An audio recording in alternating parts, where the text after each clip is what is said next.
The David Pakman Show at davidpakman.com. Welcome to the bonus show. It has been another very, very difficult production day for the David Pakman Show. Pat will be joining me momentarily on the bonus show. Yesterday, we had a total failure of the Teradek system, which is a supposedly state-of-the-art way of sending video in high definition across long distances through high-speed internet protocol.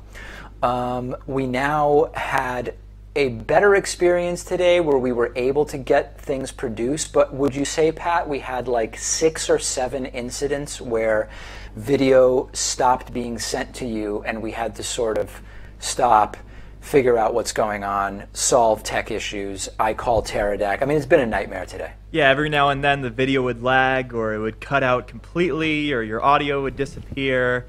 Certainly an improvement from yesterday. It's weird how when we were testing it with you in Boston, things were seamless, working just fine. And of course, now that you're on the other side of the world, it's not going as well. Yeah, so we're going to have to, it's a work in progress, and it has been very, very difficult to get the show produced, but we did it. That's the important thing. We're starting early, earlier than normal in order to account for this, and I'm hoping tomorrow that third time is the charm. But I have not heard too much from you, Pat, about your vacation. On yesterday's bonus show, I talked about my trip a little bit and some of the things that I did. You had, I mean, I think the breaking news, the big news, the headline is you did not have any vehicle breakdowns during your vacation, but I mean, tell us a little bit about what you did. Well, I don't know if I would say that for sure. There were a few issues with the car, but maybe I'll get to that. Once again, I took a 1997 Chevrolet Express van on a road trip with a longtime friend of mine. This time we went up to Canada, the wonderful land up north. We stopped in Montreal, went over to Toronto, and completed the circle back to the United States. Stopped in Detroit and Cleveland on the way, making our full round. So if you want, I can get into a couple stories from each of those cities. Yeah, I mean, I think we don't necessarily need your detailed impressions of each city, but if there's particular, highlights or anything equivalent to kicking a guy on the Paris subway in the chest type stories, those I think would be good ones to hear. Yeah, I'm not entirely sure what you're referencing there, except maybe a vacation I took a few months back. But I have a few notes here I'll go over. So Montreal, I pretty much just followed your recommendations. I went to St. Viator Bagel and Mount Royal. We got quite a few parking tickets there, but I think we're just going to ignore them. Is that okay to do? Canadian parking tickets, are we liable to pay those? It could be a problem so there's 2 ways in which it could be a problem. One would be if you have an interaction with police in Canada in the future. It's possible that unpaid parking tickets would come up, although it's hard for me to imagine that Canadians would arrest people for unpaid parking tickets, but it could be the type of thing where you have to pay them if there's any interaction with police in the future. Now, I wonder if you go back to Canada, if at the border they scan your passport, if that would come up and if they would deny you entry to the country. Well, no, it wouldn't happen to me. It would happen to my friend, because this is his car after all. But we were just kind of thinking, hey, we're in a different country. What can they really do to us? I actually had unpaid parking tickets when I moved out of New York City, and they were given to the moving truck. 2, one moving out of the studio, one moving out of my apartment. Because they had no license information, they just left the ticket and it was a rental truck. I decided to chance it and ignore it, with the idea that if they want to track me down, the rental truck company can figure out who had the truck at the time of the rental. But years went by and I had a police officer check whether there was any record in the New York State system of my unpaid parking tickets, and he told me it's totally clear, so I successfully avoided those. Getting away with crimes every day. Crimes and misdemeanors and fees and all that stuff. So that's good to hear. Also went to Thousand Islands National Park up in Canada. You rent some kayaks. You go over to these islands. 1,000 islands, as the name suggests. I claimed one for myself. It was unnamed according to Google Maps. So now there's Pat Ford Island out there somewhere. Some beautiful houses. I also, we stopped at a casino. My first time ever at a casino. You may not be happy to hear this, but I did try the slot machines. My very first time doing it. At one point, I put in $5 Canadian, which is like $3 US, but it's Canadian money, so it's essentially not real. And at one point, I got it up to $9, but I ended up losing it all. I think in total, I lost $10 playing the slot machines, so that could be my last time ever doing it. Unless there has been a drastic fluctuation in the world currency markets, I don't think 5 Canadian dollars is 3 US dollars. But if it makes you feel better to think that it was 3 US dollars, by all means, have at it. Okay, good. That's good to hear. Toronto.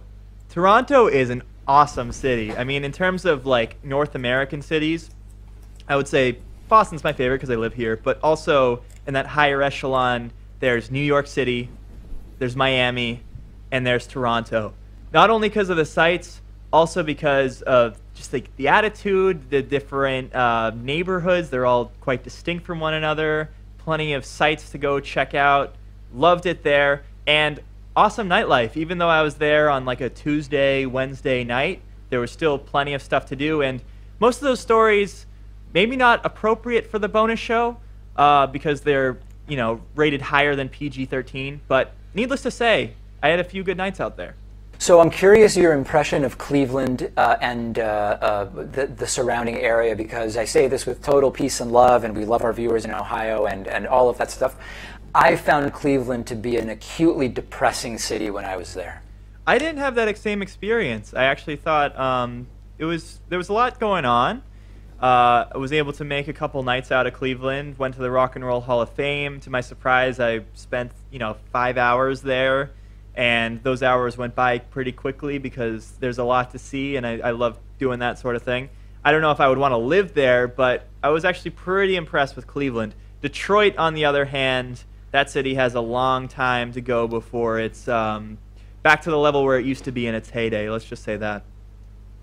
Yeah, there was a Netroots Nation in Detroit a few years ago, and it was just really bad. I mean, the people were fine, the restaurants were okay, but there's no way to sugarcoat the fact that it is a major uphill battle in Detroit. And it's sad. I mean, they have this gigantic airport, and it's a Delta hub, and you've got flights to all over the world. Airport was mostly empty, and from the moment I landed, it was extraordinarily depressed in every way. Yeah, I mean, I wanted to go into the center of the city, check out some of the sites, like see if they had any tours going on. None of that stuff. I even went over to like the Detroit tourism office. They were closed. So I was like, all right, well, maybe I can just check out the skyscrapers. There's that big GM building. Maybe they'll have some stores and stuff going on there. Not too much going on.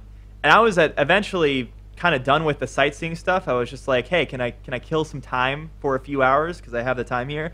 How about I go check out a movie? Where's the nearest movie theater? I look on my phone, and there are no movie theaters in downtown Detroit. It was just completely odd. So what I ended up doing was renting a bike, one of those like bike share things that they have in the city, for like $8, so quite a good deal. And I just decided to take the bike and ride around the outskirts of the city, went up to 8 Mile, some of like the poorer neighborhoods there where you can buy a house for like $6,000. Tried to make the best out of it. It was an experience, I'll say that.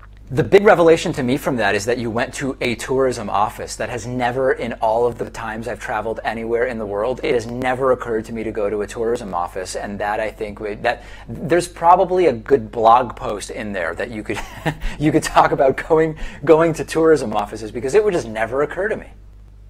Oh, yes. Tourism offices. Got to check it out. I mean, usually you don't have to go to that, right? There are these main attractions that everyone in the city goes to.